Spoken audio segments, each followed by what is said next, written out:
Isang malaking desisyon sa pinansal ang nabukas ng bangin sa pagitan nila na animoy bumiyak sa pangarap ni Nadia na isang tahimik na buhay mag-asawa. Hindi pa man natutuyo ang tinta sa marriage contract nila ni Marco, sumingaw na ang matinding kapit ni Aling Dolores, ang biyenan niya, sa bawat sentimo at sa bawat sulok ng kanilang buhay. Hindi lang ito tungkol sa pera, ito'y tungkol sa kapangyarihan, sa pagtanggap, at sa kalayaan na matagal nang inaasam ni Nadia.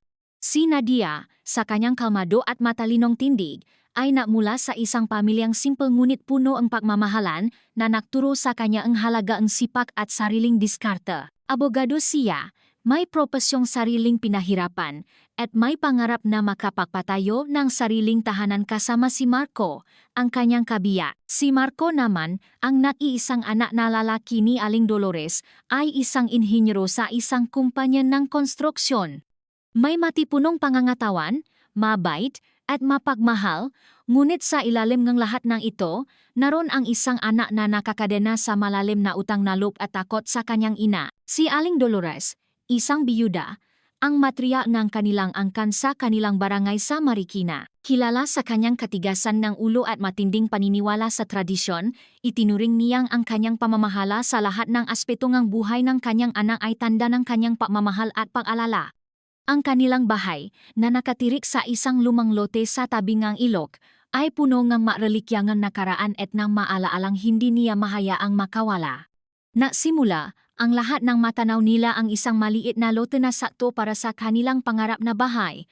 Plano sana nilang mapatayo ng sariling tahanan, isang pugat na malayo sa masalang pagsubaybay ni Aling Dolores. Ngunit nang ibulong ni Nadia ang kanilang plano kay Marco, agad itong nakarating sa taingan ng kanyang biyenan. Kinabukasan, habang naalmusal sila ng pandesal at kape, biglang dumagundong ang tinig ni Aling Dolores mula sa kusina. Marco, Hijo, may narinig akong balita. Totoo balat ninyong magsarilingang tirahan? Bakit hindi niyo man lang sinasabi sa akin? Ang tono niya ay hindi nagtatanong, kundi nagpapahiwatig ng pagtatampo at pagsuwe. Ramdam ni Nadia ang paglamig ng hangin. Napatingin siya kay Marco na biglang namutla at naghanap ng salita. Ma, pinag-usapan pa lang po namin. Wala pa po kaming desisyon, sambit ni Marco, halatang nahihirapan. Pinausapan? Bakit? Hindi ba sapat na ang bahay na ito para sa inyo? Kayong dalawa lang naman, saka kung makaanak kayo, kasama pa rin kayo sa akin. May malaking bakanteng espasyo, pasalikot, pwede nating tayuan doon. Bakit pa kayo gagastos ng malaki sa ibang lugar? May diin ang bawat salita ni Aling Dolores, na tila ba ang pagnanais nilang lumayo ay isang personal na paglapastangan sa kanya. Ito ang simula. Ang simpleng pangarap na magkaroon ng sariling espasyo ay naging bukal ng walang katapusang pagtatalo. Pinilit ni Aling Dolores na sa bakuran niya na lang mapatayo ng bahay si Marco at Nadia, o di kaya ay sa isang tabi ng lumang bahay. Dito kayo lumaki, Marco. Dito rin dapat lumaki ang magiging apo ko. Hindi pwedeng malayo sila sa akin. Aniya, sabay sulyap kay Nadia na tila ba siya ang salarin. Sa bawat pagsasanay sa pagitan ni Marco at Nadia tungkol sa kanilang pinansyal at pangarap, palaging sumisingit si Aling Dolores na bibigay ngang payo na sa huli ay nagiging utos. Ang pera ni Marco, sa paningin ni Aling Dolores, ay pera pa rin ng pamilya, hindi lamang para kay Marco at Nadia. Ang maipon ni Nadia, bagamat sarili niyang pinahirapan, ay tila nakikita niyang dapat ding gamitin para sa kapakanan ng mas malaking pamilya na ang ibig niyang sabihin ay ang kanyang pamilya. Isang araw, habang nasa palengke ng Marikina sila ni Aling Dolores, ang tensyon ay lalo pang sumidi. Naglalakad sila sa gitna ng makukulay na gulay, sariwang isda at mabangong pampalasa, at ang amoy ng kape at tinapay ay nagpapahiwatig ng pagiging abala ng umaga. Binili ni Nadia ang ilan sa mga pinakapaborito ni Marco magulay para sa pinakbet at manok para sa adobo. Nadia, masyado kang mapili, puna ni Aling Dolores habang dinampot ni Nadia ang isang malaking okra. Hindi ka marunong magbadyet. Yan, ang mahal niyan, pareho lang naman ang lasa nung mas mura. Tsaka, bakit di ka kumuha ng maliliit na manok? Sayang ang gastos sa malalaking pira-piraso. Naramdaman ni Nadia ang pabilis ng tibok ng kanyang puso. Ito ang kanyang nakagawian, ang bumili ng masarap na ingredients, masinop man siya sa iba pang bagay. Ngunit sa paningin ni Aling Dolores, ito ay kapabayaan at kawalan ng pagpapahalaga sa pera. Mas gusto po ni Marco ang ganitong uri ng gulay, mahinang paliwanag ni Nadia, pilit na pinipigilan ang inis. At saka, mas mura po ito sa tingin ko, kasi sariwa. Ngunit hindi nakine si Aling Dolores. Napatuloy siya sa pagbibigay ng payo sa lahat ng nabibili ni Nadia. Mula sa pinakamura hanggang sa pinakamahal na bilihin, bawat isa ay may komento, may paghamak. Yan, ang saging, galing pa yata sa Maynila, kaya mahal. Bakit hindi ka kumuhang lokal? Pareho lang naman yan. Para kay Nadia, ang pamimili sa palengke ay dapat na maging simpleng gawain, ngunit sa tabi ni Aling Dolores, ito ay nagiging isang pampublikong pagsusulit sa kanyang kakayahan bilang isang may bahay at sa kanyang pagiging Filipina. Ang nga nagtitinda, na sanay sa ugali ni Aling Dolores, ay nasimula ng matinginan at mabulungan. Ramdam ni Nadia ang init ng kahihiyan. Ang tensyon ay lalo pang lumalala nang ipanganak ni Nadia ang kanilang unang anak, si Ligaya. Isang biyaya, isang pangarap na natupad. Ngunit ang pagdating ni Ligaya ay nadulot ng mas matinding paksubo. Si Aling Dolores, na labis na nasasabik sa kanyang unang apo, ay tila ba nagkaroon ng lehitimong dahilan upang tuluyang kontrolin ang buhay ng mag-asawa.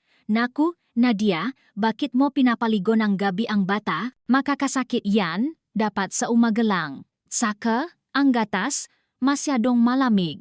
Painitin mo pa yan, utos niya. Habang kinukuha ang bote ng gatas mula sa kamay ni Nadia. Saka, yang pacifier, huwag mo masyadong ibigay, masisira ang ngipin niyan. Bawat galaw ni Nadia sa pag-alaga kay Ligaya ay binabantayan, kinokomentuhan, at kadalasan ay binabago. Kung minsan, nadadaanan na lang ni Nadia na binago ni Aling Dolores ang lampin ni Ligaya, o pinakain na ito ng kung ano-anong tradisyonal na pagkain, kahit pa sinabi na ang doktor na tanging gatas lang muna ang dapat kainin. Isang hapon, sa simbahan ng Immaculate Conception sa Conception, Marikina, habang namimisa sila, hindi pa rin nawala ang tensyon. Nakaupo si Nadia sa tabi ni Marco, habang si Aling Dolores ay nasa kabila ni Marco, hawa ang kanyang rosaryo at nakatinggala sa altar. Ipinagtaka ni Nadia na habang nakakantahan sa loob ng simbahan, ay biglang bumulong si Aling Dolores kay Marco na kung titingnan mo ang dating nito, ay tila ba isang nagmamadaling mensahe. Sa huli, si Marco ang naging tagapamagitan. Nadia, sabi ni Mama, masyado daw maikli ang damit mo, hindi raw tama sa simbahan. Bulong ni Marco, nilingon ni Nadia ang suot niyang simpleng dress na hanggang tuhod, na sa tingin niya ay disente at angkop. Marco, disente naman ito. Ito ang damit ko tuwing nagsisimba tayo, bulong niya pabalik, pilit na pinipigilan ang galit. Ngunit bago pa man siya makapagpaliwanag, sumingit na si Aling Dolores. Naku, Nadia, ang simbahan ay sagradong lugar. Kailangan maging mas magalang ang iyong pananamit. Hindi dapat ipinapakita ang balat. Magdamit kang mahaba, tulad ng ginagawa natin noong araw. Ang boses niya ay mahina, ngunit may bigat na parang tunog ng kampana. Natinginan ang ilang matatanda sa likuran nila.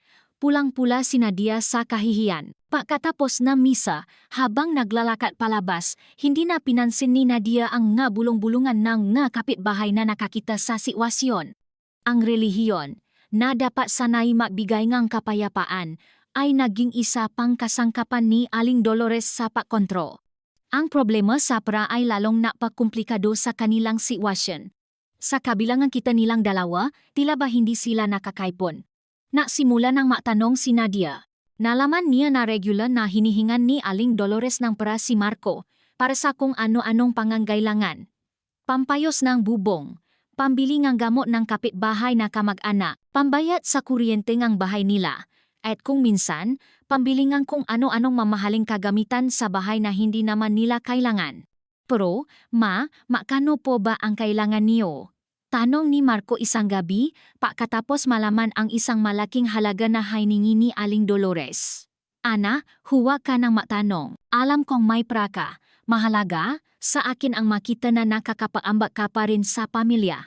Hindi lang puro asawa mo ang iniisip mo, sagot ni Aling Dolores, na may kasamang pagtatampo. At si Marco, dahil sa kanyang matinding paggalang sa ina at ayaw na makasakit ng damdamin, ay hindi na makakatanggi pa.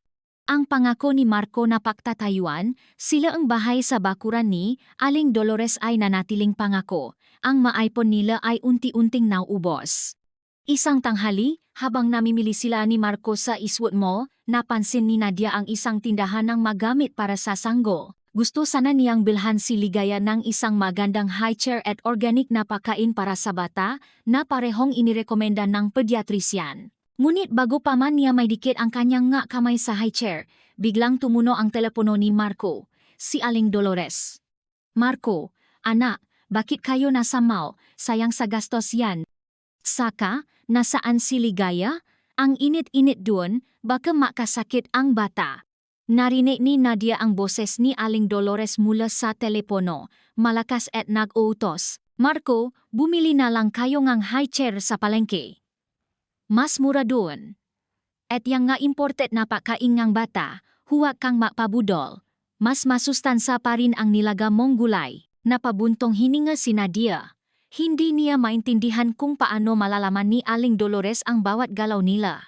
Kung minsan, naisip niya na may nagre-report kay Aling Dolores o di kaya may sarili itong sistema ng impormasyon.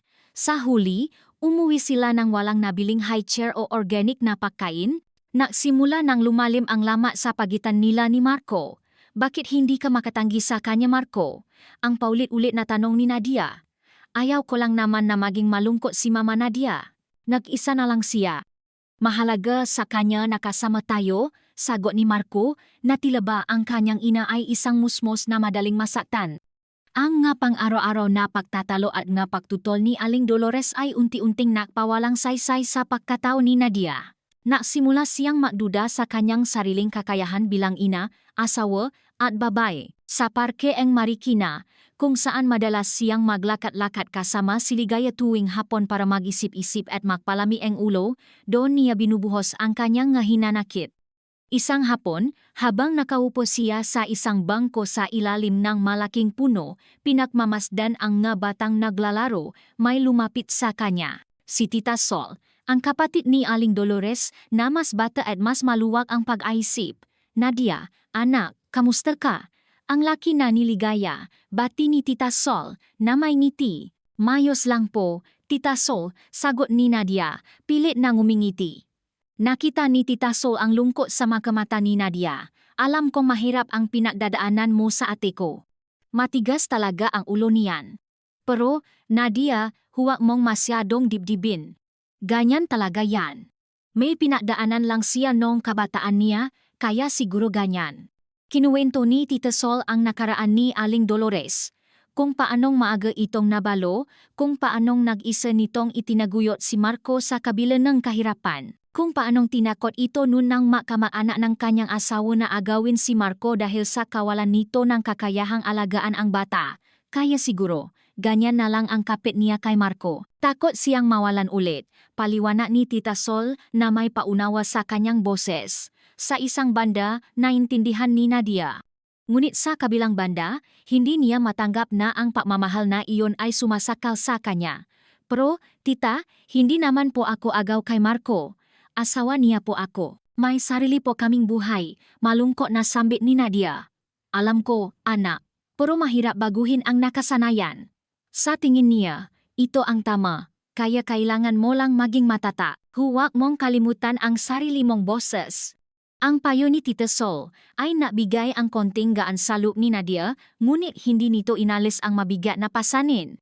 Ang pagdating ng isang bagong kapitbahay, si Manang Esther, ay lalo pang nagdagdag ng apoy sa sitwasyon. Si Manang Esther, isang babaeng mahilig sa sismis at palaging naghahanap ng bagong kwento, ay naging tapat na kaibigan ni Aling Dolores. Sa bawat pagbisita ni Manang Esther sa bahay ni Aling Dolores, palaging may kasamang kwento, palaging may kasamang pakpuna kay Nadia. Naku, Aling Dolores, nakita ko si Nadia, naglalakad-lakad na naman sa parke, mag-isa.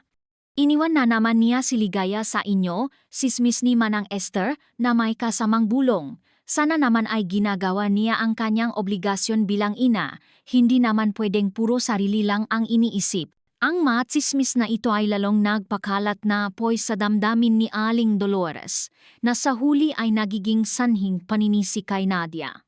Isang hapon, nang makasakit si Ligaya, nagkaroon ng matinding laknat at ubo ang bata. Dahil sa pag-alala, agad itong dinala ni Nadia sa ospital. Sa halip na magalit, sumama na rin si Aling Dolores. Nagmamadali silang bumiyahe patungong ospital ng Marikina. Habang nasa emergency room, tinanong ng doktor si Nadia kung anong nagamot ang ibinigay niya kay Ligaya. Wala pa po, Dok. Nilagnat po siya kagabi. Nilaga ko po ang dahon ng sambong para pampababa ang laknat, sagot ni Nadia. Ngunit agad itong sinagot ni Aling Dolores, sinabi ko na nga ba, dapat hindi niya pinapaligo ngang gabi ang bata. Dapat binigyan niya ngamot na galing sa herbolaryo. Matindi ang laknat, Nadia, hindi sapat yang sambong mo. Nilingon ni Nadia ang doktor na tila ba naalinlangan sa kanyang kakayahan. Ramdam niya ang galit, ang inis. Ma, sinunod ko po ang payo ng doktor na huwag po munang bigyan ng kung ano-anong gamot hanggat hindi pa po nasusuri si Ligaya. Paliwanag ni Nadia, pilit na pinapanatili ang kanyang boses. Saka, Dok, ayaw ko pong magbigay ng kung ano-anong gamot na hindi inireseta. Ang doktor, na nakita ang tensyon sa pagitan nilang dalawa, ay ngumiti na lamang at nagpatuloy sa pagtingin kay Ligaya. Sa huli, kinailangan na ma-confine si Ligaya sa ospital dahil sa pneumonia. Ang insidente na ito ay naging huling pata sa baso. Nang gabing iyon, habang mahimbing na natutulog si Ligaya sa kanyang hospital bed, kinompronta ni Nadia si Marco. Marco, hindi na ito pwede. Sa bawat galaw ko, kailangan may permiso si Mama. Sa bawat desisyon ko sa buhay ng anak natin, kailangan dumaan muna sa kanya. Pagod na ako, Marco. Pakiramdam ko, wala akong sariling buhay. Ang kanyang boses ay nangingini, halos maluha. Niyakap ni Marco si Nadia, pilit na pinapakalma. Alam ko, Nadia, alam kong mahirap. Pero naiintindihan mo naman si Mama, di ba? Mahal na mahal niya lang tayo, gusto lang niya ng pinakamabuti para sa atin. Ngunit sa pagkakataong ito, hindi na sapat ang paliwanag ni Marco. Ang pinakamabuti, Marco, ay ang may sarili tayong espasyo, ang may sarili tayong desisyon. Hindi sa lahat ng oras, kailangan natin si Mama. Pwede siyang maging bahagi ng buhay natin, pero hindi siya ang dapat kumontrol nito. Ito ang unang pagkakataon na buo ang desisyon ni Nadia. Kinabukasan, kinausap niya si Marco tungkol sa paghahanap ng sarili nilang bahay. Kahit maliit lang, Marco, basta may sarili tayong tirahan. Gusto kong malayo sa impluensya ni Mama. Hindi naging madali ang desisyon. Maraming pagtatalo ang naganap sa pagitan nilang dalawa. Nagbanta si Aling Dolores na magpapakamatay kung lalayo si Marco. Nagpakita ito ang matinding pagtatampo, ng lungkot at ng galit. Ngunit sa kauna-unahang pagkakataon, nanindigan si Marco. Ma, mahal po namin kayo, pero kailangan po naming magsarili. Kailangan po naming magkaroon ng sariling tahanan para sa pamilya namin ni Nadia. Hindi po kami alis sa buhay niyo. Dadalaw po kami palagi.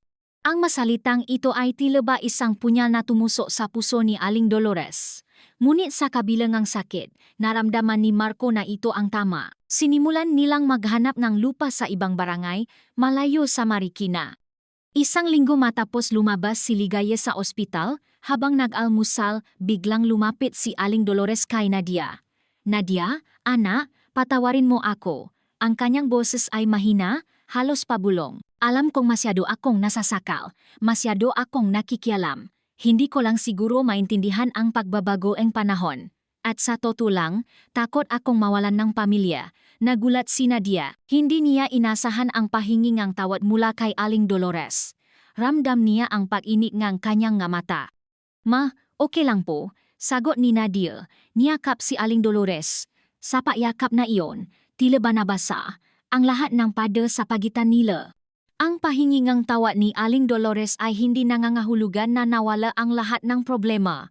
May mga pagkataon pa rin na sumisira si Aling Dolores sa kanilang personal na buhay. Ngunit sa pagkataong ito, mas matatak na si Nadia, mas matatak na si Marco. Natuto si Marco na manindigan sa kanyang ina na ipaliwanag ang kanilang nga desisyon ng walang takot, ngunit may paggalang.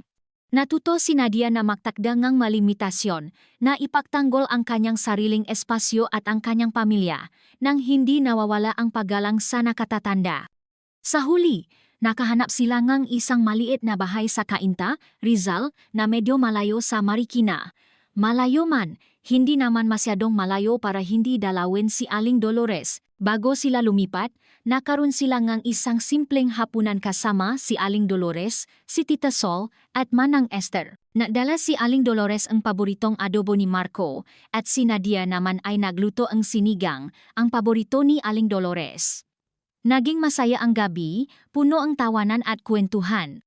Kahit si Manang Esther, sa pagkakataong ito ay naging mas tahimik o di kaya inahahanap ngang bagong sismis. Marco, anak, palagi kang dumalaw ha, sabi ni Aling Dolores habang niyayakap si Marco.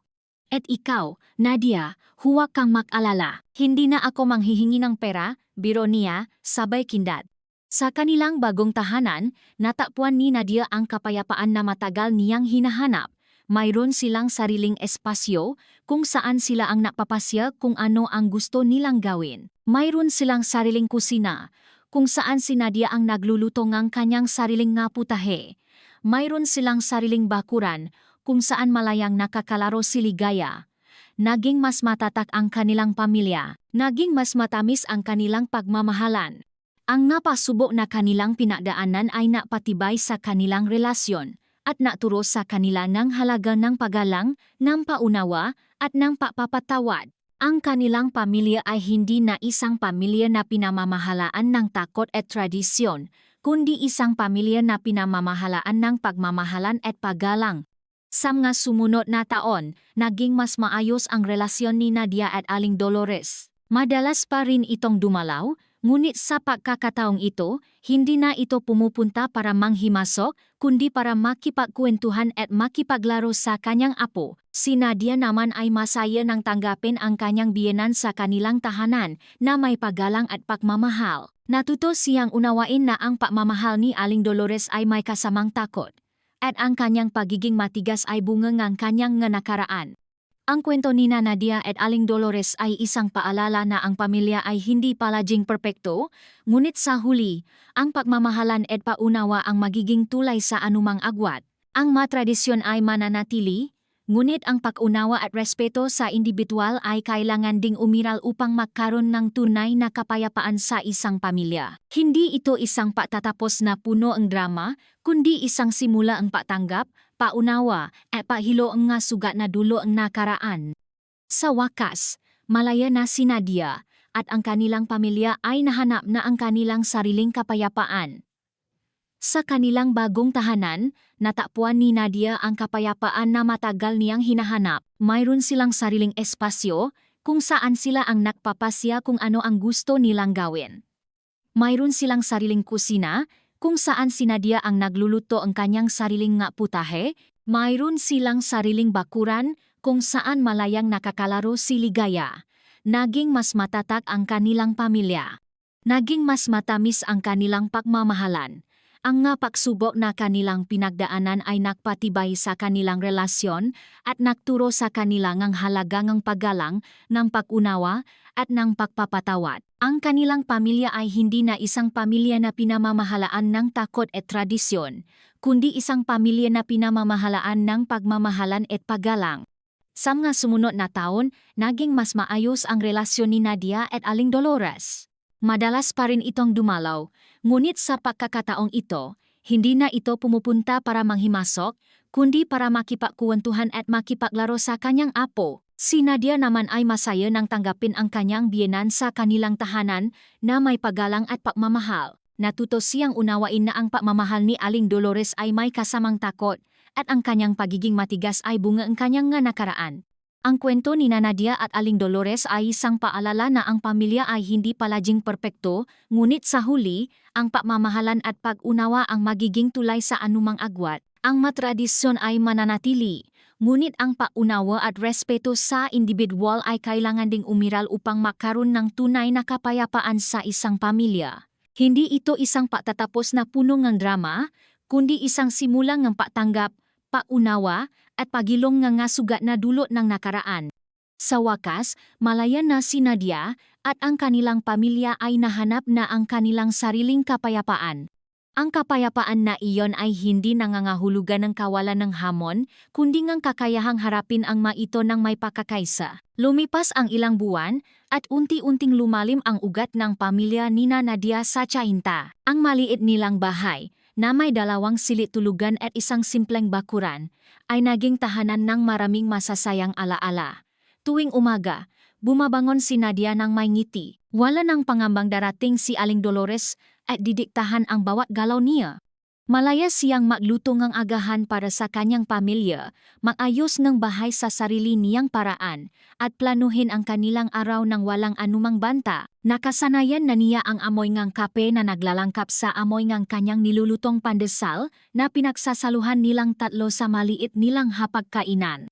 Si Ligaya, nano'y 3 taong gulang, ay lumalaking malusog at masigla. Ang bakuran nila ang kanyang paboritong lugar. Doon niya natutong tumakbo ng mabilis, mahabulan sa paru-paro at maglaro sa manakalat na dahon.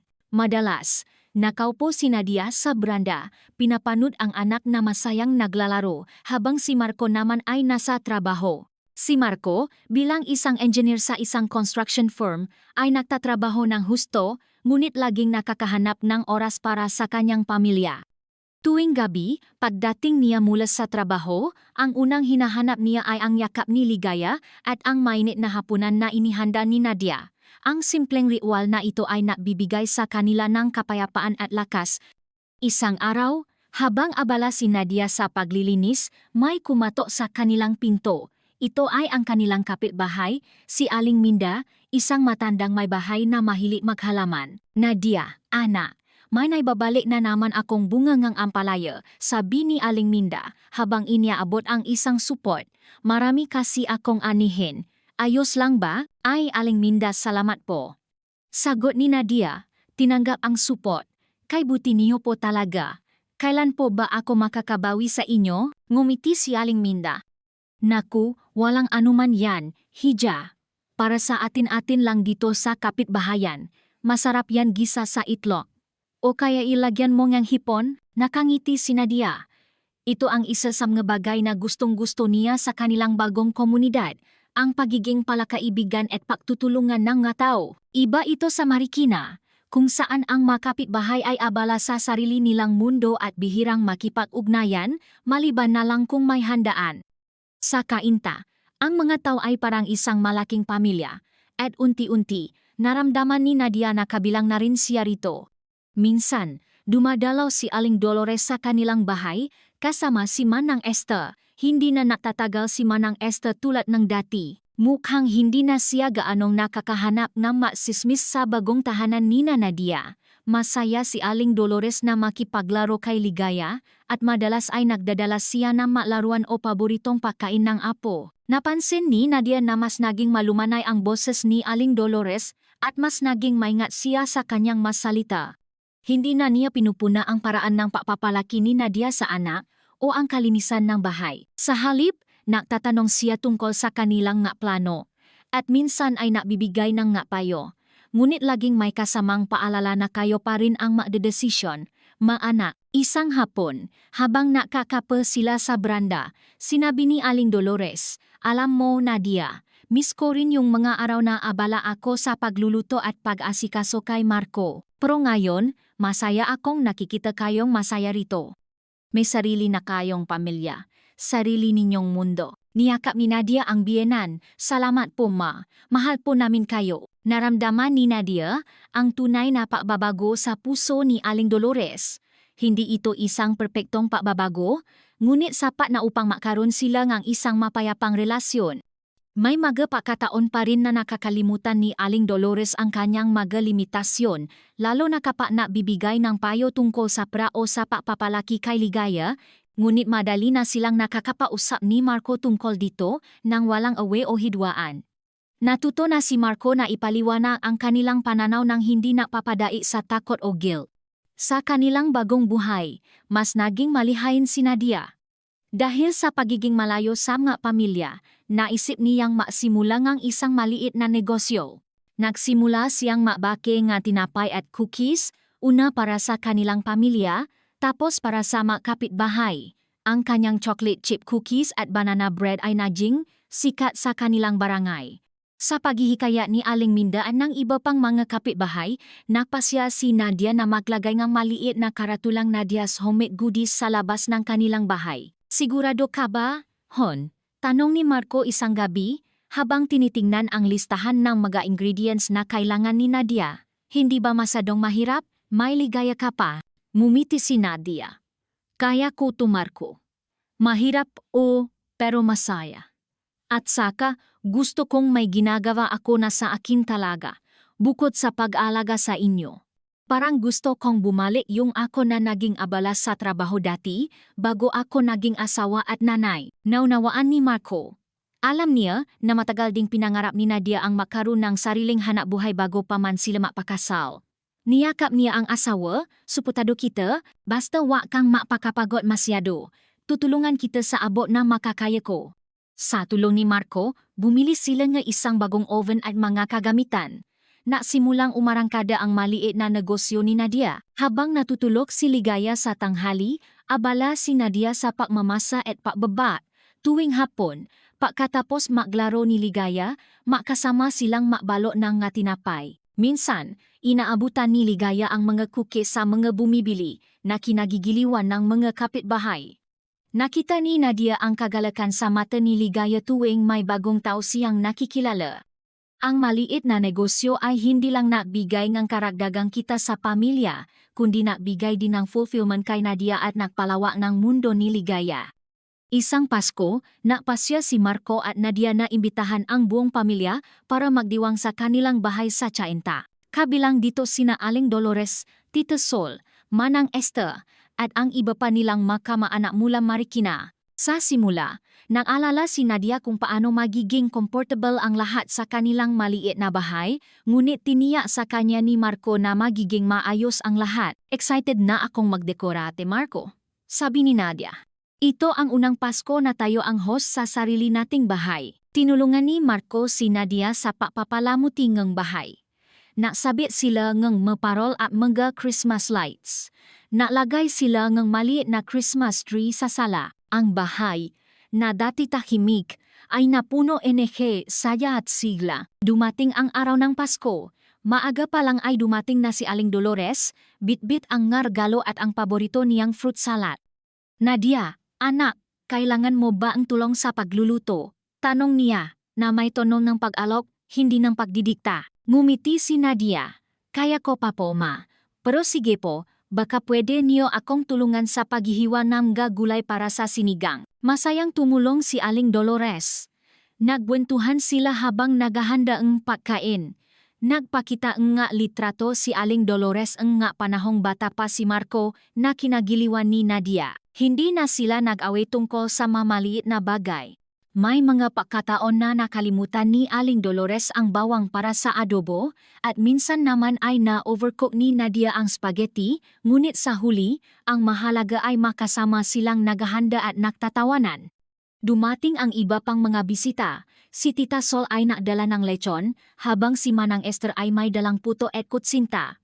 Napuno ang bahay ng tawanan, musika, at masarap na amoy ng iba't ibang pagkain. Naglaro si Ligaya kasama ang kanyang mga pinsan. Nakita ni Nadia si Marco na masayang nakikipagkwentuhan sa kanyang nga tiyuhin, habang si Aling Dolores naman ay abala sa pakikipausap sa kanyang mga kapatid. Hindi niya inakala na darating ang araw na magiging ganito kapayapa at kasaya ang kanilang pamilya. Sa paglipas ng gabi, habang nakaupo si Nadia sa tabi ni Marco, hinawakan niya ang kamay nito. Salamat Marco, bulong niya. Salamat sa paglaban para sa atin. Salamat sa sarili nating pamilya. Hinalikan ni Marco ang nonia. Kaya natin yan, Hon, basta makasama tayo. Ang Paskong, iyon ay naging simbolong pagbabago. Hindi na sila nakakulong sa malumang paniniwala at tradisyon na nagiging sanhingang pagtatalo. Sa halip, lumikha sila ng sarili nilang tradisyon, ang tradisyon ng pagmamahalan, paggalang at pag-unawa. Sa sumunod na 2 taon, lalong lumago ang negosyo ni Nadia.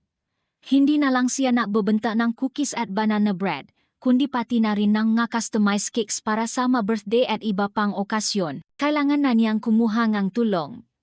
Kinuha niya si Aling Sally, isang biyuda mula sa kapitbahayan, para tumulong sa pagbake at paasikaso nga order. Ang maliit nilang bahay ay naging mas abala, ngunit mas masaya. Nadia, marami na tayong orders para sa linggong ito, sabi ni Aling Sally isang umaga habang iniabot ang listahan ng nga customers. Yung birthday cake ni Mayor para sa apo niya, at yung anniversary cake ni na Mr. at Mrs. Reyes. Ngumiti si Nadia. Sige. Aling Sally. Simulan na natin yan. Kailangan nating galingan para mas marami pa ang mag-order. Ang Nadia's homemade goodies ay naging Nadia's Sweet Delights. Nagsimula na rin siyang ma-deliver ng cake sa mga karatik barangay. Mas nakapaipon sila ni Marco at unti-unti ay naisa sa katuparan nila ang kanilang mapangarap. Naisipan nilang mapatayo ng mas malaking kitchen na hiwalay sa kanilang bahay para mas maging maayos ang kanilang operasyon. Hon, tingin ko kailangan na nating mag-hire ng isa pang katulong, sabi ni Marco isang gabi habang pinag-usapan nila ang kanilang negosyo. Hindi na kaya ni Aling Sally ang lahat, at ikaw, masado ka ng napupuya. Nadia agreed. O nga, Hon, naisip ko rin yan. Baka kailangan nating mag-expand pa. Ang dami kasing natatanong kung may cafe na tayo. Nakatinginan sila ni Marco. Ang ideyang isang cafe ay matagal na nilang pinausapan, ngunit natatakot silang kumuha ng malaking pautang. Kaya-kaya natin, Marco. Tanong ni Nadia, may pag-alinlangan sa boses. Niyakap ni Marco ang asawa. Kaya natin yan. Basta makasama tayo. Hindi naman tayo magsisimula sa malaki. Magsisimula tayo sa maliit. Katulad ng negosyo mo. Step by step. Hon. Ang pananali ni Marco ay nabigay lakas kay Nadia. Pinaaralan nilang mabuti ang posibilidad na magbukas ng isang maliit na cafe. Kinonsulta nila ang isang financial advisor na hanap ng maposibleng lokasyon at gumawa ng isang detalyadong business plan. Ito ay isang malaking hakbang para sa kanila, ngunit pareho silang excited sa bagong hamon. Kinausap din nila si Aling Dolores tungkol sa kanilang mga plano. Talaga, magbubukas na kayo ng cafe? Sabi ni Aling Dolores na may gulat sa boses. Ang galing mo talaga, Nadia. Mana ka sa akin, matiyaga at masipag. Nakatinginan sina Nadia at Marco. Halos matawa sa sinabi ni Aling Dolores. Matagal na rin silang hindi nakakarinig ng ganitong pahaya mula sa kanya. Sa kabilang ng pagmamayabang, ramdam ni Nadia ang pagmamalaki sa boses ng kanyang biyenan. Kailangan ko po ang tulong niyo, ma, sabi ni Nadia. Ano po kaya ang magandang pangalan ng cafe? Natatakang tumingin si Aling Dolores kay Nadia. Heto na naman ba yung pasakalya mo, Nadia? Sasabihin mo yung gusto mong pangalan tapos sasabihin mong opinyon ko lang ang hihingin mo? Natawa sina Nadia at Marco. Hindi po, ma, seryoso po kami. Gusto namin ang payo niyo. Umupo si Aling Dolores at seryosong nag-isip. Nadia's Sweet Delights ayos na yan. Pero kung cafe, kailangan natin ng something catchy. Paano kung The Sweet Haven Cafe o kaya Nadia's Corner, pero parang common na yan. Napatuloy sila sa pag-usap, punong-puno ang tawanan at pagbibiruan. Sa pagkakataong ito, hindi na ito isang pagtatalo, kundi isang masayang brainstorming session kasama ang buong pamilya. Sa huli, napagdesisyonan nila ang pangalang Ligaya's Haven Cafe bilang pakilala kay ligaya at sa kapayapaan na hatid ng kanilang bagong tahanan. Lumipas ang ilang buwan at abala ang pamilya sa pagtatayo ng cafe. Pinagsama ni Marco ang kanyang kaalaman sa engineering at ang kanyang pagmamahal sa pamilya para makagawa ng isang magandang lugar. Ang cafe ay idinisenyo ng simple ngunit may pagka-elegante, may mga malalaking bintana para makapasok ang natural na liwanag at may mga halaman na nagbibigay ng sariwang pakiramdam. Ginamit nila ang bahagi ng kanilang iPhone at kumuha ng maliit na loan. Si Ligaya, na 6 na taong gulang na, ay masayang-masaya sa ideya ng cafe. Madalas siyang sumasama kina Nadia at Marco sa site, pinapanood ang nga manggagawa. Dito ako maglalaro, mama, sabi niya, habang tumatakbo sa loob ng halos tapos na cafe. At dito ako tutulong makbak ng cookies. Niyakap ni Nadia ang anak. O anak, dito tayo gagawa ng maraming masarap na pagkain. Naging bahagi ng proyekto ang buong pamilya. Dumalaw si Aling Dolores para tumulong sa pagpili ng nga kurtina at dekorasyon. Nag-volunteer din siya na magbake ng kanyang paboritong ensaymada para sa grand opening. Si Tita Sol at Manang Esther ay tumulong sa pakalat ng balita sa kanilang mga kakilala. Sa pagkakataong ito, naramdaman ni Nadia na hindi na siya nag-isa. Ang kanyang pamilya ay naging kanyang sandigan, ang kanyang pinakamalaking tagahanga. Dumating ang araw ng grand opening ng Ligayas Haven Cafe. Maaga pa lang ay napuno na ang cafe ng maataw. Nariyan ang mga kapitbahay, mga kaibigan at ang buong pamilya mula Marikina. Nakasuot ng puting apron si Nadia abala sa kusina habang si Marco naman ay nag-asikaso ng mga customers. Si Ligaya ay masayang, tumutulong sa pag-abot ng mga menu at pagkuha ng baso ng tubig na kinagigiliwan ng mga bisita. Nakita ni Nadia si Aling Dolores na masayang nakikipagkwentuhan sa mga kapitbahay. Ipinagmamalaki ang kanyang anak at manugang. Hindi niya inakala na darating ang araw na magiging ganito ang kanyang biyenan. Niyakap ni Aling Dolores si Nadia. Proud na proud ako sa iyo, anak, bulong niya. Alam kong matagal mong pinangarap to. Ramdam ni Nadia ang painit ng kanyang mata. Salamat po, ma. Ang grand opening ay isang malaking tagumpay. Maraming customers ang nagustuhan ang magkape, pastry at magpakain sa menu. Ang specialty nilang Nadia's signature cake, isang layer cake na may salted caramel filling, ay naging instant hit. Sa pagtatapos ang araw, pagod ngunit masaya sina Nadia at Marco. Nagawa natin, Hon, sabi ni Marco habang niyakap si Nadia. O, nagawa natin, sagot ni Nadia, nakangiti. Pero simula pa lang to. Sa masumunod na taon, lalong lumago ang Ligayas Haven Cafe. Ito ay naging isang paboritong tambayan sa Chainta, isang lugar kung saan nagtitipon ang mapamilya at makakaibigan. Nakaroon sila ang regular na mga customers at ang negosyo ay naging matatag. Lumaki si Ligaya na isang matalinong bata at ipinagmamalaki niya ang cafe ng kanyang nga magulang. Madalas, pagkatapos ng klase, dumidiretso siya sa cafe para tumulong. Mahili siyang makipagkwentuhan sa mga customers at mag-sketch ng mga bagong ideya para sa mga cake. Nakikita ni Nadia sa kanyang anak ang kanyang sarili, ang pagiging masigla, malihain, at puno ng pangarap. Sa personal nilang buhay, lalong naging matata ang relasyon nina Nadia at Marco. Natutunan nilang balansehin ang kanilang mga responsibilidad bilang mga magulang at negosyante. May mapakakataon na nahaharap sila sa mga pasubo, tulad ng pagtaas ng presyo ng mga ingredients o ang paghahanap ng mga reliable na staff, ngunit laging makasama nilang nilalampasan ang mga ito. Ang kanilang pamamahalan ay naging kanilang pundasyon. Isang hapon, habang nakakapa si Nadia sa cafe, may pumasok na isang babae na halos kaedad ni Nadia. Maganda ito at may eleganteng ayos. Good afternoon, sabi nito. I'm looking for the owner, Nadia. Ako po si Nadia, sagot ni Nadia na kanjiti. Paano po ako makakatulong?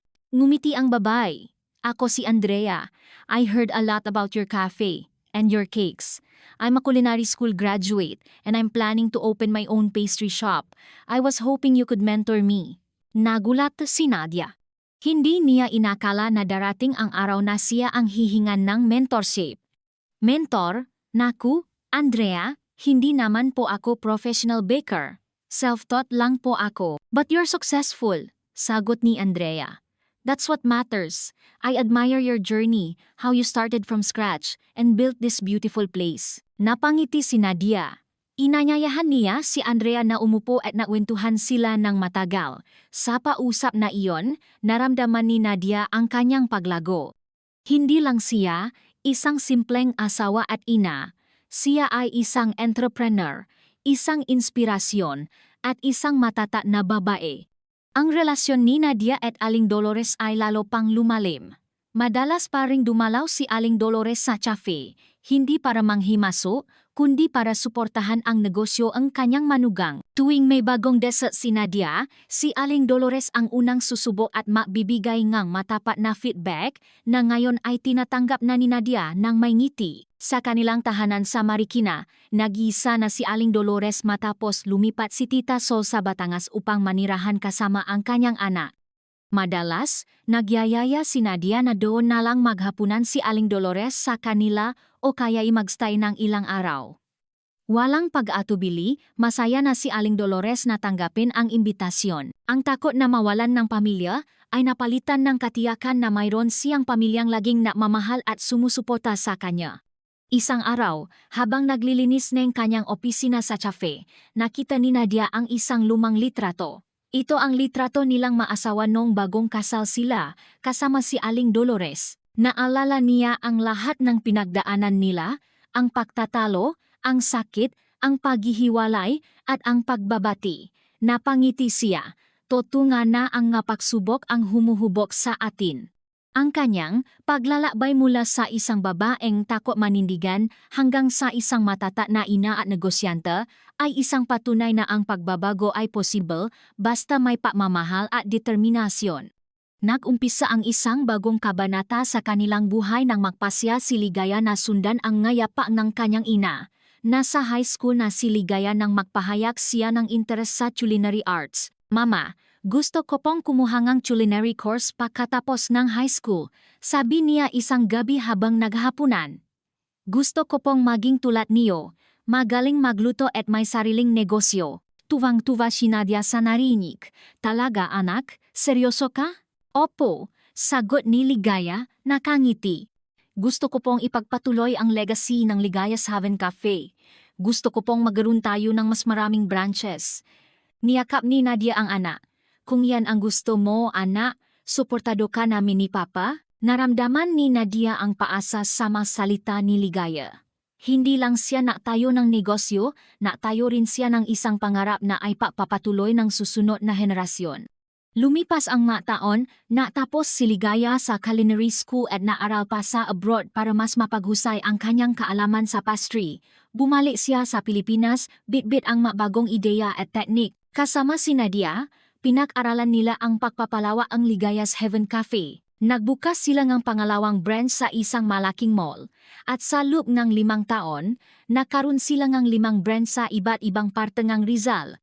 Ang maliit na pangarap ni Nadia ay naging isang successful na chain ng cafes. Sa puntong ito, si Nadia ay hindi na masyadong nagluluto sa kusina. Siya na ang CEO ng kanilang kumpanya, abala sa mga meetings at sa pagpaplano and strategy. Si Marco naman ay naging CFO, nag-aasikaso sa financial aspect ng negosyo. Ngunit sa kabila ng lahat ng tagumpay, hindi nila nakalimutan ang kanilang simula. Ang kanilang orihinal na cafe sa Cainta ay nananatiling isang espesyal na lugar, isang paalala ng lahat ng kanilang pinagdaanan. Si Aling Dolores ay tumanda na, ngunit ang kanyang pagmamahal sa pamilya ay nananatiling matata. Madalas siyang dalhin ni Ligaya sa mga branches ng cafe, ipinapakilala sa mga staff at customers. Masaya siya na makita ang kanyang apo na ipinagpapatuloy ang pangarap ng kanyang ina. Ang kanyang magapayo ay naging mas malumanay at ang kanyang magakritisismo ay bihira na lang at laging may kasamang pagmamahal. Isang hapon, habang naaalmusal sila sa bahay ni Nadia, sinabi ni Aling Dolores, "Alam mo, Nadia, dati akala ko ikaw ang pinakamahirap pakisamahan. Pero ngayon, nakita ko kung gaano kakahusay. Marami ka nang nagawa. At masaya ako para sa inyo." Niyakap ni Nadia ang biyenan. "Salamat po ma. Kayo rin po, marami kayong nuro sa akin." Ang pagiging matatag at ang pagmamahal sa pamilya, ngumiti si Aling Dolores. Ang kanilang paglalakbay ay hindi madali, ngunit sa huli, natakpuan nila ang isang mas malalim na pag-unawa at pagmamahalan. Ngayon, si Nadia, sa kanyang 50s, ay isang respetadong negosyante at isang mapagmahal na lola. Si Ligaya ay may sarili ng pamilya at ipinapapatuloy ang pagpapalago ng kanilang negosyo. Si Marco ay nananatiling kanyang matata na kasama, ang kanyang sandigan sa lahat ng pagsubok. Ang bahay sa Cainta, na pinakmulan ng lahat, ay nananatiling kanilang sentro, ang lugar kung saan sila natitipon tuwing may espesyal na okasyon. Ang maliit na bakuran na pinaglalaruan ni Ligaya noong bata pa siya ay ngayon ay pinaglalaruan na ng kanyang nga apo. Ang kwento ni Nadia, Marco, at Aling Dolores ay isang patunay na ang pagmamahalan, paggalang, at pag-unawa ang tunay na pundasyon ng isang pamilya. Ang nga tradisyon ay mahalaga, ngunit ang paggalang sa individual na pangarap at pagpapahalaga ay higit na mahalaga. Sa huli, ang pamilya ay hindi tungkol sa kung sino ang may kontrol, kundi tungkol sa pagbibigayan at pagtutulungan upang makamit ang kapayapaan at kaligayahan ng bawat isa. Ang kanilang pamilya ay hindi perpekto, ngunit ito ay totoo, punong kang pagmamahal, at malaya sa takot, na kung saan ay ang pinakamalaking tagumpay na kanilang nakamit.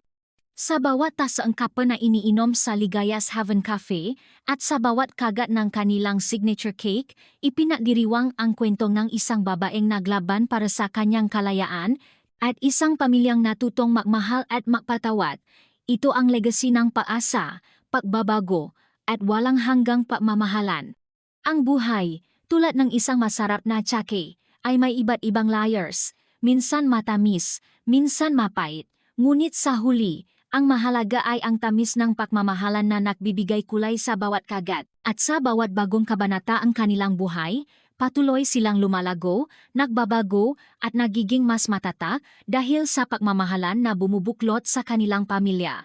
Napatunayan nila na ang paglayo sa pisikal na impluensya ay hindi nangangahulugan ng pakawala ng pagmamahalan, kundi ng paghahanap ng isang mas malusog na koneksyon. Ang masugat ay humilom, at ang nakaraan ay naging aral, hindi isang pabigat. Ang kanilang tahanan sa Tsainta ay hindi lamang isang bahay, kundi isang simbolo ng kanilang kalayaan, isang kanlungan ng kanilang nga pangarap, at isang saksi sa walang katapusang pag-ibig na nagbuklod sa kanila.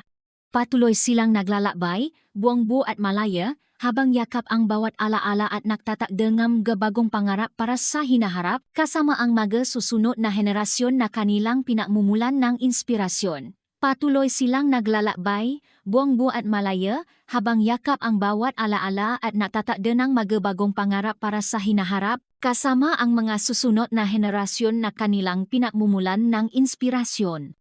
Isang makulimlim na linggo ngang hapon, ang bahay sa Tsainta ay muling napuno ngang kawanan at masarap na amoy ngang nilulutong pagkain. Si Ligaya, na ngayon ay nasa huling bahagi na ang kanyang 30s, ay abala sa kusina kasama si Nadia. Pinaghahanda nila ang tanghalian para sa buong pamilya. Kasama ni Ligaya ang kanyang asawang si Leo, isang tahimik at masipa na engineer na sumusuporta sa bawat pangarap niya, at ang kanilang dalawang anak, sina Maya, na 11 taong gulang na, at si Luis, na 7 taong gulang. Sa bakuran, nagahabulan ang nga bata, ang kanilang nga tawa ay humahalo sa huningang nga ibon. Si Aling Dolores, na bagamat hirap na sa paglakad ay malinaw pa rin ang isip, ay nakaupo sa paborito niyang silya sa beranda, nakatanaw sa mga bata, may ngiti sa labi. Si Marco naman ay abala sa pag-ihaw ng liempo, ang usok ay nagdadala ng nakakatakam na amoy sa buong bahay. Mama, kailan ba tayo maglulutong ng bagong pastry para sa cafe? Tanong ni Maya, habang tinutulungan si Nadia sa paghihiwang ng gulay. Gusto ko pong ma-suggest ng ube cheesecake na may leche flan sa ibabaw. Natawa si Nadia. Aba, ambisyosa na ang apo ko. Pero magandang ideya yan, Maya. Isusulat mo yan sa notebook mo at ipapakita kay Tita Ligaya mamaya. Si Ligaya, na nakpapalami ng kanyang signature pandan chiffon tsake, ay sumingit. Talaga? Ube cheesecake with leche flan? Mukhang kailangan na nating mag-schedule ng testing session, Mama. Opo, masiglang sagot ni Maya. Gagawin ko po yan paglaki ko, Mama Ligaya. Magiging kasing galing ako ni Mama Nadia sa pagluluto at kasing galing mo po sa paggawang ng pastries. Naramdaman ni Nadia ang init sa kanyang puso. Ang legacy ay hindi lang tungkol sa negosyo, kundi sa pagpasa kang pagmamahal sa signing ng pagluluto at higit sa lahat, ang pagmamahal sa pamilya. Nakita niya ang sarili niya kay Maya, ang parehong sigasik at paknanais na matuto. Pagkatapos ang masarap na tanghalian, nagtipon sila sa sala. Nagsimula si Ligaya na makbahagi ang updates tungkol sa negosyo. Mama, Papa, Ma, simula niya, habang pinasasalin niya nga kapa ang kanyang pamilya, malapit na po tayong magbukas ng pang-anim na branch sa Alabang. At may offer po sa atin ang isang developer para sa isang space sa Tagaytay. Malaki po ang potensyal dun, lalo na sa mga turis. Kumunot ang ni Marco, ang kanyang CFO instinct ay nagsisimulang gumana. Tagaytay, malayo yan, anak, at ang traffic. Paano natin ima-maintain ang quality at ang supply chain? Naisip ko na rin po yan, Papa, sagot ni Ligaya, na handa sa mga tanong. Naghahanap po kami ng local suppliers doon para sa mga fresh produce. At para sa pastries, nakplano po kami ng isang central commissary na mas malaki kaysa sa ating kasalukuyan na kayang ma-supply sa lahat ng branches kasama ang Tagaytay. Pinaaralan din po namin ang feasibility ng paggamit ng automated delivery system para mas mabilis at mas episyente ang transportasyon. Ngumiti si Nadia. Ipinakmamalaki niya kung gaano nakahusay si Ligaya sa pagpaplano at pagpapatakbo ng negosyo. Magandang plano yan, anak. Ngunit huwag nating kalimutan ang pinakamahalaga, ang puso ng Ligaya's Haven Cafe, ang kalidad ng ating pagkain at ang serbisyo na puno ang pagmamahal. Siguraduhin natin na bawat bagong branch ay mayroong Ligaya's Heaven feel, hindi lang basta isang commercial establishment. Tumango si Ligaya. Opo, Mama. Kaya po, bago kami magbukas, pinapasailalim ko po ang lahat ng staff sa intensive training, hindi lang sa paggawa ng kapa at pastry, kundi pati na rin sa pagbibigay ng Ligaya's Heaven experience, ang warmth, ang hospitality, at ang pagmamahal sa bawat customer. Umangat ang kamay ni Aling Dolores. Basta huwag ninyong kalimutan ang sikreto ng pandan chiffon cake. Iyon ang bumuongang pangalan ninyo. Dapat, consistent ang lasa. Ang kanyang tinik ay mahina ngunit puno pa rin ng autoridad. Opo, Ma, hinding-hindi po namin makakalimutan, sagot ni Ligaya na may ngiti. Alam niya na ang mga paalala ni Aling Dolores, bagamat minsan ay tila paulit-ulit, ay nakmula sa malalim na pagmamahal at karanasan. Iyon ang pundasyon ng lahat. Sa sumunod na mga taon, naging totoo ang nga pangarap ni Ligaya. Ang Ligaya's Haven Cafe ay lumago, hindi lang sa Rizal kundi pati na rin sa iba't ibang parte ng Luzon. Ang branch sa Alabang ay naging isang hit, at ang sa Tagaytay ay mabilis na nakilala bilang isang popular na destinasyon para sa mga turista at locals na naghahanap ng masarap na kape at pastry habang tinatanaw ang Taal Volcano. Ang Central Commissary ay naging isang modernong pasilidad, ngunit pinanatili ang traditional baking techniques na nagbigay ng kaluluwa sa kanilang nga produkto. Si Ligaya ay naging isang kilalang negosyante, madalas inimbitahan sa mga business forums upang magbahagi ng kanyang kwento ng tagumpay. Ngunit sa likod ng lahat ng kanyang tagumpay, nanatili siyang nakatuon sa kanyang pamilya. Ang kanyang nga anak, sina Maya at Luis, ay regular na bumibisita sa Machafe, hindi lang para kumain kundi para matuto mula sa kanilang ina at lola. Si Nadia at Marco, bagamat unti-anting binabawasan ang kanilang aktibong papel sa araw-araw na operasyon, ay nananatiling aktibo sa strategic planning at mentorship. Si Nadia, sa kanyang 60 na, ay masayang tinatanggap ang kanyang papel bilang lola at ang pinakamalaking taga-suporta ni Ligaya. Madalas silang makapal sa orihinal na branch sa Cainta, kung saan pinausapan nila ang nga bagong ideya at hamon. Si Marco naman ay patuloy na binabantayan ang financial health ng kumpanya. Tinitiyak na ang bawat pagpapalawak ay kalkulado at matatag. Ang kanilang bahay sa Cainta ay naging sentro ng pamilya kung saan nagtitipon ang mga henerasyon, nagbabahagi ng kwento at nagpasa ng nga aral. Ang kanilang pamilya ay lumago pa. Si Maya, ang panganay ni Ligaya, ay lumaki na may pagmamahal sa signing at pagluluto. Sa edad na 19, naaral siya sa isang culinary art school, sinisikap na mahanap ang kanyang sariling boses sa pagluluto. Madalas siyang mag-eksperimento sa kusina ang kanilang bahay, at ang kanyang magawa ay laging binibigyan ang kritikal ngunit mapagmahal na pagsusuri ni Ligaya at ni Nadia. Si Luis naman ay mas hilig sa sports, ngunit mayroon ding matamis na ngipin, at siya ang pinakamalaking tagahanga ng mapestri ng Ligaya's Haven. Isang araw, habang papalapit ang ika-30 anibersaryo ng Ligaya's Haven Cafe, nagkaroon sila ng isang malaking pagpupulong sa orihinal na branch sa Cainta. Ang cafe ay pinalawak na, ngunit pinanatili ang cozy at familiar ambience nito. Dumalo ang lahat ng key personnel, pati na rin ang pamilya. 30 years. Sabi ni Nadia, habang pinamamasdan ang ngamuka sa paligid ng lamesa. Ang ilan sa kanila ay kasama na nila mula pa nung simula. Sino ang mag-aakala na ang maliit na tindahan na ito na pinasimulan dahil sa isang pangarap ay abot sa ganito kalayo? Kayo po, Mama. Kayo po ang natanim ng pangarap, sagot ni Ligaya. At kayo po, Papa, sa inyong walang sawang suporta. At kayo po, Maaling Dolores, sa inyong magpaalala na nagpapanatili sa amin sa tamang daan. Naluha si Aling Dolores. Sa edad na lampas 90, ang kanyang mata ay nananatiling malinaw at ang kanyang puso ay puno ang pasasalamat. Hindi ko inakala na makikita ko ang ganito. Ang akala ko, puro lang gulo ang mangyayari. Pero tingnan ninyo, ang pagmamahal pala, yan ang pinakamatamis sa lahat. Napalakpakan ang lahat. Sa anibersaryong iyon, naglunsad sila ang isang scholarship program para sa mga kabataang nangangarap maging chefs o bakers. Pinangalanan nila itong Aling Dolores Legacy Scholarship bilang pagpupugay sa matriya ng pamilya na ang paalala at pagmamahal ang naktata ng pundasyon.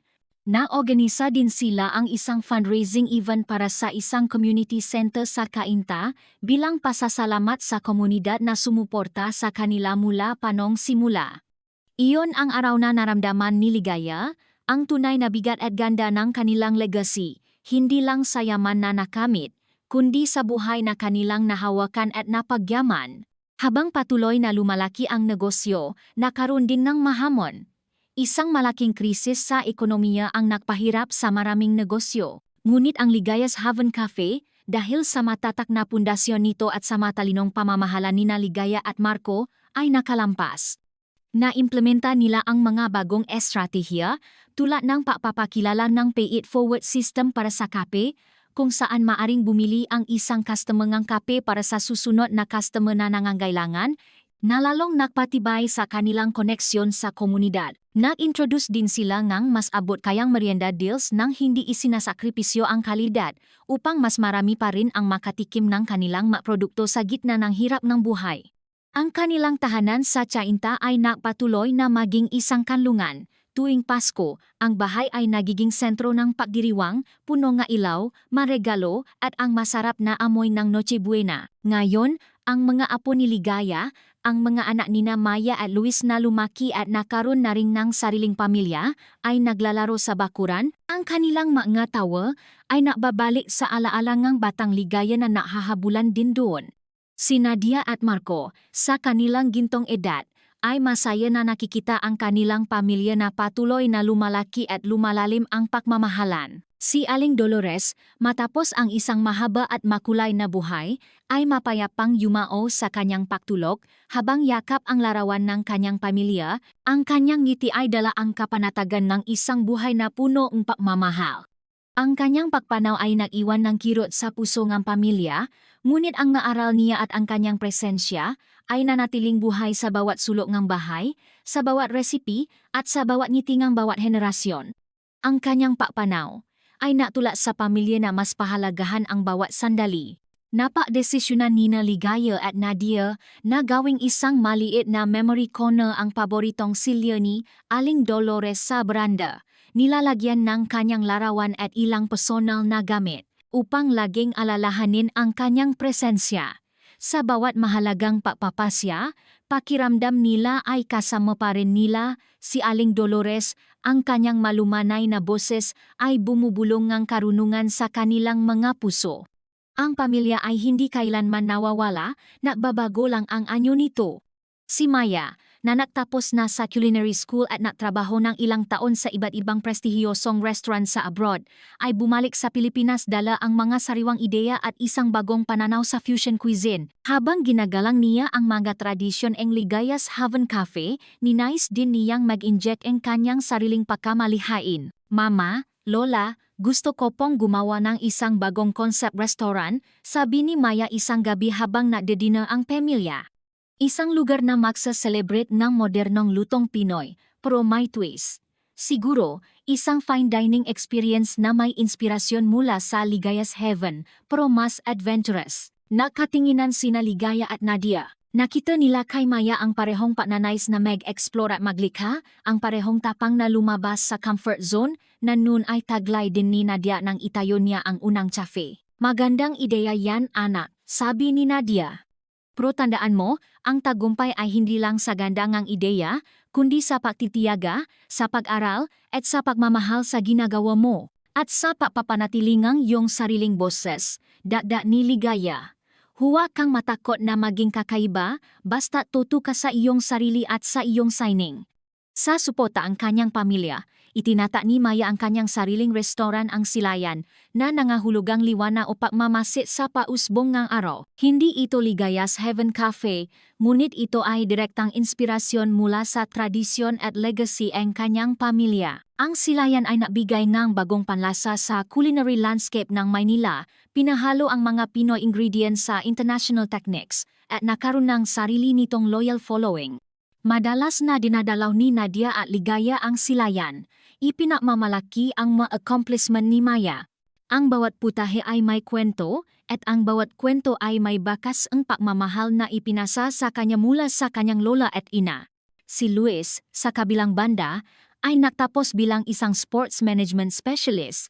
Bagamat hindi siya direktang sumunod sa yapa ng pamilya sa culinary world, naging bahagi pa rin siya na Ligaya's Haven Cafe sa pamamagitan ng pag-organiza ng mga partnership sa mga sports events at community wellness programs.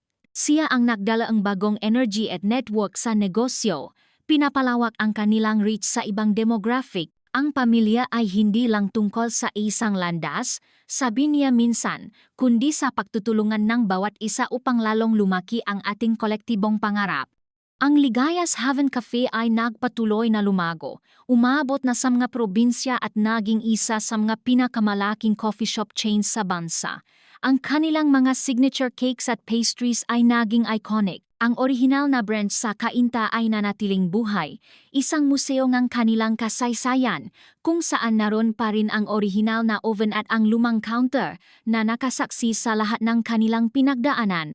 Ito ay hindi lamang isang lugar kung saan nagtitipon ang pamilya, kundi isang pilgrim site para sa mga taong gustong matuto tungkol sa kanilang inspiradong kwento. Ang maapo ni Ligaya ay lumaki sa loob ng cafe. Habang naglalaro sila sa paligid ng mamesa, nakikita nila ang kanilang pamilya na nagtatrabaho, nagmamahalan, at nagtutulungan. Tinuruan sila ng aral ng sipag, tiyaga, at pagmamahal. Ang mabata, tulad ng kanilang ina at lola, ay nakaroon ng kanilang sariling mapangarap. Ang ilan ay nagpakita ng interes sa pagluluto, ang iba naman ay sa negosyo, at ang ilan ay sa iba pang larangan. Ngunit sa puso ang bawat isa, nanatili ang diwa ang Ligaya's Heaven, ang pagmamahal sa pamilya at ang pagbabahagi ang kaligayahan sa pamamagitan ng simple ngunit masarap na pagkain. Si Nadia, sa kanyang makuling taon, ay nakakaramdam ng kapanatagan. Nakita niya ang kanyang pangarap na lumago, nag-evolve at nagbigay buhay sa maraming henerasyon. Ang kanyang makamay, na dating abala sa pagmamasa nga harina, ay ngayon na mamasa ng buho ng kanyang maapo sa tuhod, ang bawat haplos ay puno ng kwento at pagmamahal. Si Marco ay nanatiling kanyang matatak na bato, ang kanilang pag-ibig ay lumalim at naging mas tahimik, isang pag-unawa na hindi na nangangailangan ng maraming salita. Isang hapon, habang nakaupo sila ni Marco sa brando ng kanilang bahay sa Cainta, tanaw ang bakuran na puno ng buhay. Tanong ni Nadia, naalala mo ba noong nagsisimula pa lang tayo? Ang daming pagsubok, di ba? Ngumiti si Marco, inabot ang kamay ni Nadia. Oh, pero sa bawat pagsubok, mas naging matatag tayo. Mas naging matibay ang pagmamahalan natin. At ang pamilya, dagdag ni Nadia, habang pinakmamasdan ang mabata, sila ang ating pinakamalaking tagumpay. Sila ang ating legacy. Ang Ligaya's Haven Cafe ay naging higit pa sa isang negosyo. Ito ay naging isang simbolo ng pag-asa, ang pagtitiyaga, at ng kapangyarihan ang pagmamahal ang pamilya. Ang bawat tasa ang kape na inihahain, ang bawat slice ang kake na inihahanda, ay nagdadala ang kwento ni Nadia, Marco, Ligaya, at Aling Dolores. Ang kwento ang isang babaeng naglaban para sa kanyang kalayaan, isang pamilyang natutong magmahal at magpatawad, at isang negosyong lumago mula sa isang simpleng pangarap patungo sa isang pamanang walang hanggan. Ang bahay sa Chainta, ang orihinal na cafe, ang silayan ni Maya, at ang nga bagong venture ni Luis, lahat ay konektado ng isang dinakikitang sinulit ng pagmamahalan at paggalang. Ang pamilya, tulad ng isang resipe, ay nangangailangan ng iba't ibang ingredients. Ang pagmamahal, ang paggalang, ang pagunawa, ang pagpapatawad, at ang kakayahang umangkop. Minsan, may kaunting anghang o pait, ngunit sa huli, ang tamis ng pagkakaisa ang nangingibabaw. At sa bawat bagong kabanata ang kanilang buhay, patuloy silang lumalago, nagbabago, at nagiging mas matatag. Ang kanilang kwento ay isang paalala na ang tunay na tagumpay ay hindi nasusukat sa yaman o kapangyarihan, kundi sa lalim ng makoneksyon na iyong binubuo, sa pangarap na iyong ipinapapatuloy, at sa pagmamahal na iyong ibinabahagi sa bawat henerasyon. At sa bawat sikat ng araw na sumisikat sa bakuran ng kanilang tahanan sa Chainta, patuloy na sumisikat ang liwanag ng kanilang legacy, nagbibigay inspirasyon sa masusunod pang henerasyon upang mangarap, lumaban, at magmahal ng walang hanggan. Sa paglipas ng mga dekada, ang Ligayas Haven Cafe ay nakpatuloy sa pagpapalawak, hindi lang sa Pilipinas kundi pati na rin sa Southeast Asia. Ang kanilang pangalan ay naging kasing kahulugan ng kalidad at Pinoy hospitality. Hindi na lang ito isang cafe, kundi isang multinational brand na nagdadala nga sa ang Pilipinas sa mundo. Ang maanak ni Maya ay nakaroon din ng kani-kanilang interes at karera, ang ilan ay sumusunod sa yapak ng ina sa fine dining, habang ang iba naman ay natatayo ng tech startups. Ang nga anak ni Luis ay mas hilig naman sa social entrepreneurship. Ginagamit ang kanilang negosyo upang makatulong sa marginalized communities, inspirasyon mula sa mga programa ng Ligayas Haven Cafe. Ang pamilya ay patuloy na nagtitipon sa bahay sa Chainta, na ngayon ay halos isang family estate na, napapalibutan ng nga halaman at puno. Ang orihinal na bahay ay nanatiling intact, isang sagradong lugar na pinagmulan ng lahat. Ang sala, na dating puno ng mapatatalo, ay ngayoy puno ng matawanan at kwentuhan. Ang naaral ng pag-unawa ay matibay na nakatanim. Sa bawat Pasko, Bagong Taon, at iba pang okasyon, ang bahay ay nagiging buhay na buhay, puno nga muha mula sa iba't ibang henerasyon. Ang bawat isa ay may dalang sari-saring kwento at pangarap. Si Nadia at Marco ay matanda na, ngunit ang kanilang nga mata ay nagniningning pa rin sa pagmamahal. Madalas nilang panorin ang kanilang nga apo at apo sa tuhod na naglalaro, ang kanilang puso ay puno ngang pasasalamat. Ang bawat ngiti, bawat tawa, bawat yakap ay patunay ngang isang buhay na maayos na itinayo, puno ngang pagmamahal, at lumalago sa bawat paglipas ng panahon. Si Ligaya, na ngayon ay isang lola na rin, ay patuloy na gumagabay sa kanyang mga anak at apo, pinapaalalahanan sila sa kahalagahan ng pagmamahal sa pamilya at ang integridad sa negosyo. Ang kanyang boses, na dating puno ang pagnanais na patunayan ang sarili, ay ngayon ipuno ang karunungan at pagmamahal. Ang mga kwento ng kanilang pamilya ay naging bahagi ng Philippine history ng entrepreneurship. Ginawa ring case study ang Ligayas Haven Cafe sa mga business schools, itinuturo ang halaga ng perseverance, innovation, at ang kapangyarihan ng family values. Ngunit para sa kanila, ito ay higit pa sa mga numero at estratehiya.